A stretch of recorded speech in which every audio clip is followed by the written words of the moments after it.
Si vous saviez le bonheur que j'ai aujourd'hui de recevoir à nouveau la metteur en scène Sophie Clément, qui vient nous parler de la pièce « Les fées ont soif » de Denise Boucher, présentée au Théâtre du Rideau Vert jusqu'au 10 novembre. Cette pièce va de supplémentaire en supplémentaire.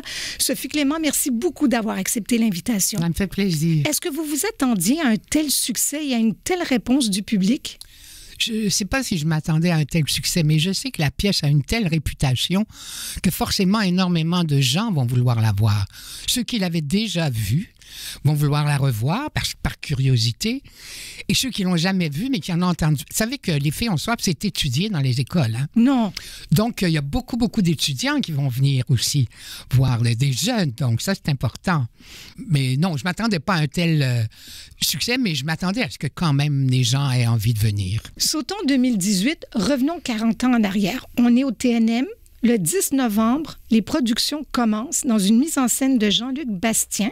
Et là, c'est un tollé monstre. Qu'est-ce qui s'est passé et qui revendiquait quoi? C'est-à-dire que ce qui s'est passé, c'est que quand on a proposé la pièce à Jean-Louis Roux, moi, j'ai proposé la pièce à Jean-Louis Roux, on avait un texte d'à peu près 75 pages et nous, on savait qu'on ne ferait que les 25 premières. Mais pour les subventionneurs, il fallait qu'ils donnent tout le texte. Et au Conseil des arts de Montréal, où il y avait le juge Vadeboncoeur, ils ont décidé que non, qu'ils ne subventionneraient pas cette pièce, qu'ils la trouvaient vulgaire. On se demandait bien pourquoi d'ailleurs. Mais en tout cas, donc, c'était une forme de censure. Et tout de suite, le débat est parti, mais on était en mai. Au mois de mai, on allait jouer en novembre. Et donc, ce débat s'est déroulé jusqu'après la première, en fait. Jusqu'à des mois après, puisqu'on est allé en cours au moins 2 fois, donc peut-être 3. Donc, même après avoir fini de jouer. Donc, ça a été vraiment une espèce de scandale provoqué par tous ces jeunes Canadiens pour une civilisation chrétienne qui venaient portant tricorne et ruban rouge en travers de la poitrine, lançant des médailles de la Vierge dans le hall. Évidemment, c'était soutenu par Rude. Et puis, ce qu'il y avait de mystérieux aussi, c'est qu'énormément de gens n'avaient jamais ni lu ni vu la pièce. Forcément, tous ceux qui ont protesté avant qu'on soit sur scène et après, tous ceux qui ont continué de protester sans venir voir le spectacle, c'était ça qui était si surprenant. C'est que des gens qui n'avaient rien vu étaient contre. Oui, mais Sophie Clément, j'ai l'impression que vous parlez de cet été.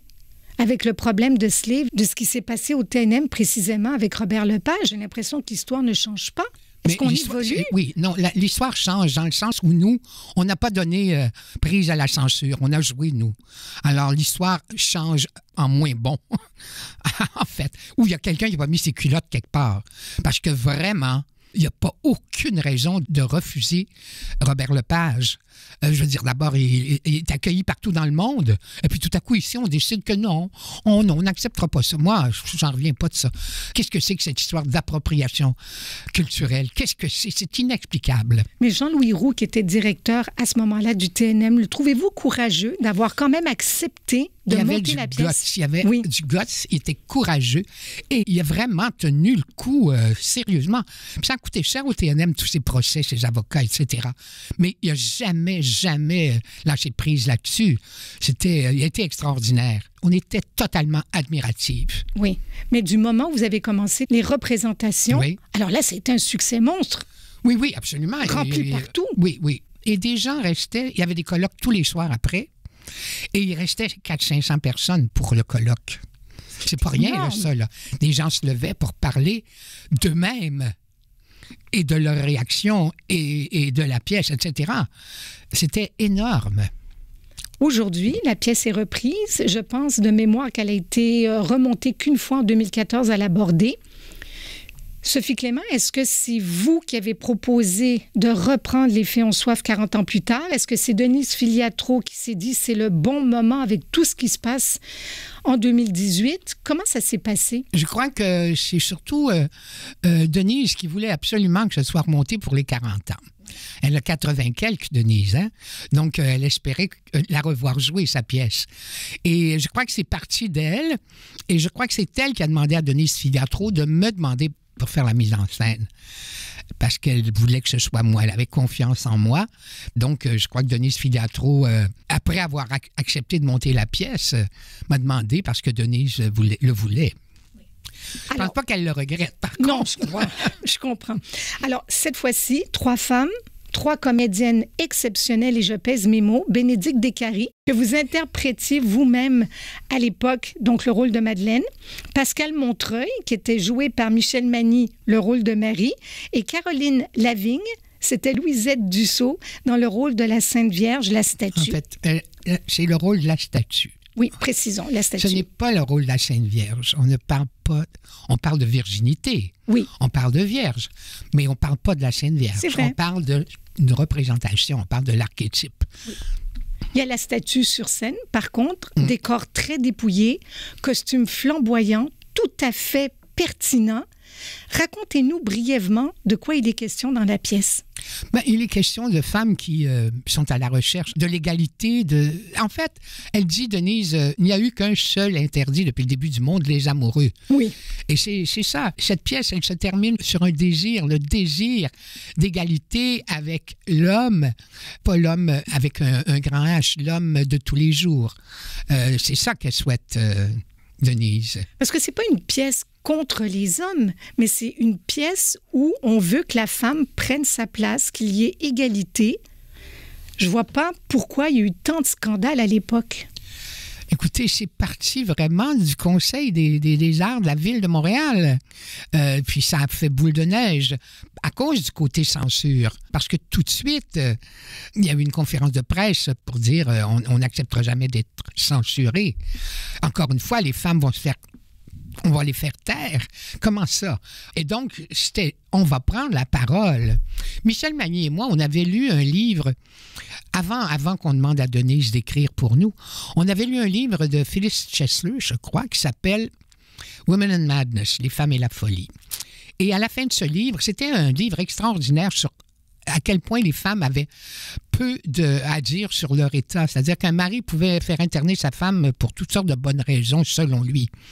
Et à la fin de ce livre, elle disait, maintenant que vous savez tout ça, qu'est-ce que vous allez faire? Et Michel et moi, on était comédiennes, on s'est dit, il faut faire un spectacle. On l'avait lu toutes les deux presque en même temps, puis on s'est dit, il faut parler. Donc, et par hasard, on a croisé Denise Boucher. On lui a demandé. Et elle a dit oui, bien sûr. Et c'est comme ça que c'est parti. Et donc, le fait de vouloir encore une fois nous faire taire, nous censurer, ça faisait tellement partie de notre propos que, je veux dire, on ne pouvait pas se battre. Est-ce que Michel Magny et Louisette Dussault sont venus voir la pièce au rideau vert? Michel est venu. Louisette n'est pas bien en ce moment. Ah. Donc, elle n'est pas venue, mais Michel était là. Elle était d'ailleurs assez émue, je crois. Mais je pense que tout le monde était ému le soir de la première. Ovation monstre. Les gens étaient comme dans un état second, moi la première. D'ailleurs, vous parliez tout à l'heure, Sophie Clément, des gens qui ont vu ou pas vu la pièce. Je ne l'avais jamais vue. J'ai voulu y aller d'une manière tout à fait neutre, sans la lire, mais je l'ai relue 2 jours plus tard. Est-ce que vous avez gardé, à part quelques répliques, le texte à peu près de manière intégrale? Oui, je vais peut-être couper quelques... Répliques? Non, quelques vers de chansons que je trouvais un peu longues. Et puis, j'ai rajouté, moi, du texte de la première version. C'est-à-dire que dans la dernière version actuelle, il y a des choses que j'aimais particulièrement dans la première version. Donc, j'ai demandé la permission à Denise de les remettre et elle m'a dit oui. J'ai rien ajouté sans lui demander la permission, ça c'est certain. Mais j'ai cru qu'il n'y avait qu'une version de cette pièce. Il y en a eu combien en tout? Mais c'est-à-dire qu'on ne peut peut-être pas appeler ça des versions. Elle a été publiée 3 fois. Donc, c'est 3 publications dans lesquelles il y a des petits changements à chaque fois, je crois. Mais moi, ce que j'aimais particulièrement, par exemple, c'est quand Madeleine parle de sa mère, elle raconte que sa mère, quand elle était trop fatiguée, se faisait interner. Elle s'en allait chez les fous, dormir quelques jours. Puis quand elle allait mieux, elle revenait à la maison. Elle disait, donnez-moi un ticket d'autobus. Je m'en vais chez nous. Bon, donc ça, Denise, elle l'avait enlevé dans une des versions. Et moi, je trouvais ça tellement dommage parce qu'elle finissait ça en disant, puis là, ma mère rentrait à la maison. Mais moi, je trouvais que l'idée de cette femme qui dit, bon, ben là, je suis guérie, donnez-moi un billet d'autobus, je m'en vais chez nous. Oui. Je trouvais ça plus touchant que juste de dire quand elle avait bien dormi, elle rentrait à la maison. Donc, j'ai demandé à Denise, est-ce que je peux rajouter ça? Puis elle m'a dit oui, voyons, vas-y. Ce qui est malheureux, Sophie Clément, je dis ça comme ça, c'est que une fois qu'on a vu la pièce et qu'on l'a relue, on se dit qu'il y a encore une résonance 40 ans plus tard. C'est triste au fond, parce que la femme, oui, se bat, l'Église est moins présente à certains niveaux, mais il faut encore continuellement essayer de prendre sa place. Comment est-ce que vous vous positionnez face à ça? Est-ce qu'il y a de l'espoir? Mais oui, j'espère. J'espère qu'il y a de l'espoir. C'est un peu bizarre de le dire comme ça. Moi, je passais mon temps à dire la pièce n'a pas vieilli, malheureusement. Puis particulièrement, là, avec tous ces mouvements MeToo, et puis les Françaises avec Balance ton port, et puis l'autre truc qui s'appelle Time's Up, d'ailleurs, on dit, nous, dans la pièce, ce temps est terminé. Il y a vraiment, malheureusement, il y a des choses qui ne changent pas. La violence faite aux femmes ne change pas, le harcèlement ne change pas, le viol ne change pas. Il y a des femmes violées, là, il y en a. Puis dans la salle, il y en a qui ont été violées puis qui pleurent quand ils voient le spectacle. Donc, vraiment, ça, c'est tragique. Est-ce que c'est votre idée d'avoir mis 2 musiciennes sur scène, Patricia Deslauriers et Nadine Turbide, qui chantent aussi, parce qu'il y a plusieurs moments chantés de la part des comédiennes et des 2 musiciennes.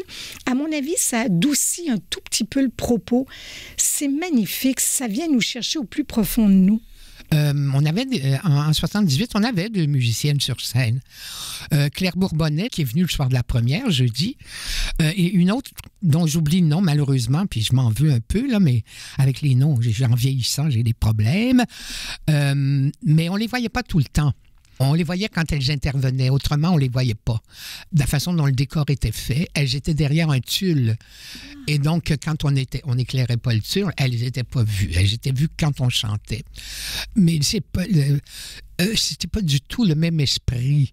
Les chansons n'étaient pas dans le même esprit. Catherine Gadois, qui a composé la musique, a fait en sorte que toutes les chansons sont...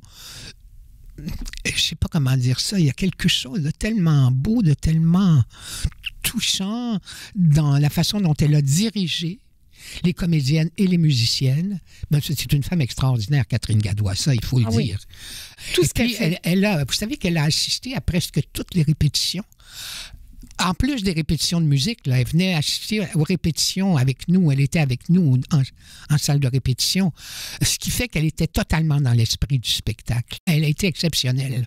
Est-ce que ça adoucit un peu les mœurs? Est-ce que ça libère la parole que de la chanter? Et je pense que oui. Je pense que tout à coup, il y a des choses qui sont plus difficiles.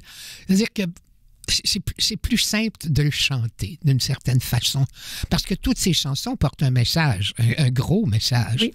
Donc, quand elles sont chantées, ça aide, ça rend la chose plus facile à avaler.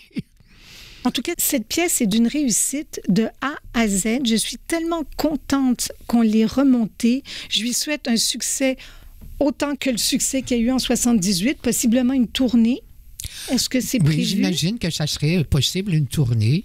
En tout cas, bravo à toute l'équipe. Franchement, c'est une pièce qui nous permet de réfléchir, qui nous donne le courage d'avancer, de nous battre, d'aller toujours un peu plus loin. Je ne sais plus quoi dire.